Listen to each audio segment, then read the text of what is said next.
anxious before sex is normal, but feeling so much anxious, आपको इतनी anxiety हो कि आपको ये फील हो कि आप कोई भी सेक्सुअल एक्टिविटी परफॉर्म नहीं कर सकते हैं या उसमें इंडल्ज होने से आप डरते हैं, उसको हम कहते हैं sexual performance anxiety, that is SPA.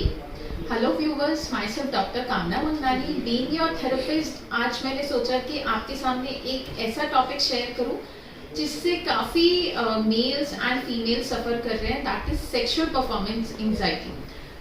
Sexual activity करने से पहले उनके अंदर एक ही डर रहता है, उनके अंदर ये फेयर रहता है कि वो इसको परफॉर्म नहीं कर सकते उस एक्टिविटी को, या फिर अगर वो परफॉर्म कर भी रहे हैं तो वो कंप्लीटली उसमें इंडल्ज नहीं रहते हैं. नाउ जिस पर्सन को ये प्रॉब्लम होती है उनके फियर्स कैसे कैसे डिफर करते हैं. अगर आपको sexual performance anxiety before any sexual activity होती है तो आपको अंदर से ये फील होता है कि you are not able to perform, आपको इरेक्शंस नहीं आएंगे.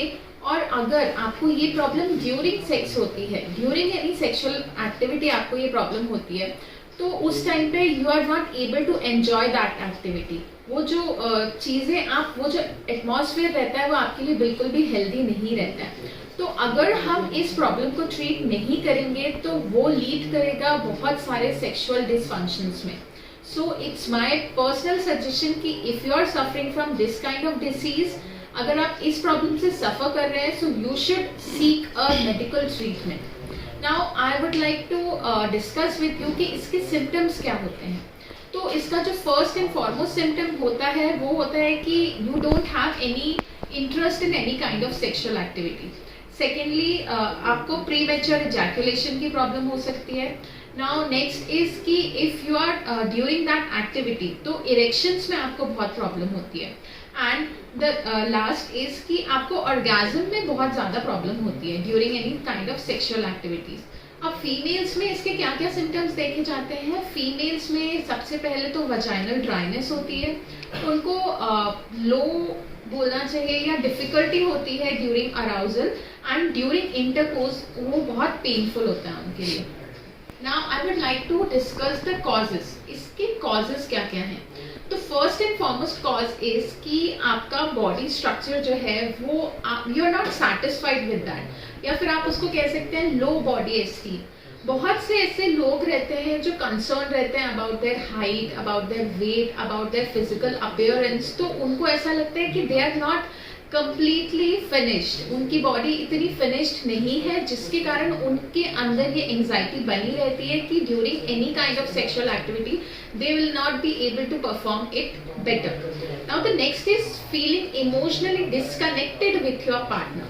अगर आपके पार्टनर से कोई ग्रजेस हैं या कोई ऐसे पर्सनल प्रॉब्लम्स हैं, रिलेशनशिप इश्यूज हैं, at that time also you are going to suffer with sexual performance anxiety. Now next is dealing with mental health conditions. अगर आपको कोई डिप्रेशन की प्रॉब्लम है, अगर आपके लाइफ में कुछ ऐसे प्रॉब्लम्स चल रहे हैं कि आप मेंटली फ्री नहीं हैं, at that time also you are going to suffer with that. Now the next is lack of sexual experience. आपको कोई प्रीवियस एक्सपीरियंस नहीं है, so if you are going to perform any kind of activity for the first time, so for sure आपके अंदर वो anxiety, वो घबराहट बनी रहती है.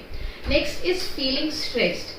आज की डेट में स्ट्रेस एक बहुत कॉमन प्रॉब्लम हो गई है. स्ट्रेस के कारण बहुत से ऐसे पेशेंट्स हैं, बहुत से ऐसे कपल्स हैं जो कोई भी एक्टिविटी को अच्छे से परफॉर्म नहीं कर पाते हैं. तो स्ट्रेस भी एक बहुत बड़ा रीज़न है कि you are not into your activity completely. Now next is if you have any kind of previous negative you can say experience. अगर आपका कोई प्रीवियस एक्सपीरियंस है रिगार्डिंग सेक्सुअल एक्टिविटी, वो एक बहुत नेगेटिव हो, कोई सेक्सुअल अब्यूज हुआ हो, तो at that time also if you are going to perform it next, तो आप कंप्लीटली हेल्दी या फ्री नहीं फील करते हैं. And the last is which is very important, it is over consuming pornographic content. आज की डेट में हम देखते हैं कि बहुत सारे यंगस्टर्स ऐसे हैं जो पोर्नोग्राफिक कंटेंट को बहुत ज़्यादा इंपॉर्टेंस देते हैं. तो एट दैट टाइम जो चीज़ें आप देख रहे हैं आपको ऐसा लगता है that is real, but it's actually not. जो हम कंटेंट्स में, पोर्नोग्राफिक कंटेंट्स में देखते हैं वो चीज़ें रियल नहीं होती हैं. So it's my personal suggestion कि please stay away from these things. Now I just want to give you few tips कि आप इस एंजाइटी से कैसे ओवरकम कर सकते हैं.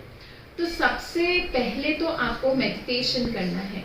You have to feel relax. आपको मेडिटेशन से अपने स्ट्रेस, आपके जितने भी टेंशन्स हैं उनको रिलीव करना है. Then you have to get out of your head. Just be relax, be calm, be quiet. अपने बॉडी को कुछ टाइम दीजिए, अपने आप को कुछ टाइम दीजिए. If you are going to give time to yourself, तो फॉर श्योर जो एंजाइटी आपके दिमाग में है, जो एंजाइटी आपके मन में है कि आपसे ये चीज़ नहीं होगी, वो ऑफकोर्स कहीं ना कहीं धीरे धीरे चली जाएगी. Now eliminate stress from your life. आपके लाइफ से आपको स्ट्रेस को कम्प्लीटली हटाना है, बिकॉज स्ट्रेस एक बहुत मेजर रोल प्ले करता है आपकी किसी भी एक्टिविटी में. Let it be your personal, let it be your professional, कोई भी एक्टिविटी हो. और सेक्सुअल एक्टिविटीज़ में तो ऑफकोर्स ये बहुत बहुत मेजर रोल प्ले करता है. And the last is but not the least, जो मैं आपको प्रिस्क्राइब करना चाहती हूँ, जो मैं आपको बताना चाहती हूँ, always don't take self medications. Self medications are always dangerous. If you have any kind of problem, please go to your therapist. आपके therapist से आप consult करिए. They'll give you the best medicines. So viewers, I hope कि ये information आपके लिए काफ़ी informative रही होगी. अगर आपको हमारा चैनल अच्छा लगता है तो please do like, share and subscribe. And हमारे वेलनेस सेंटर में if you are going to come, तो आपको एक बहुत अच्छे तरीके से, बहुत हेल्दी एटमॉस्फेयर में आपका प्राइवेट ट्रीटमेंट होता है, आपका प्राइवेट चेकअप होता है. और बीइंग अ काउंसलर, हमारे यहाँ पे बहुत अच्छी काउंसलिंग भी की जाती है आपकी. So if you like this, thanks.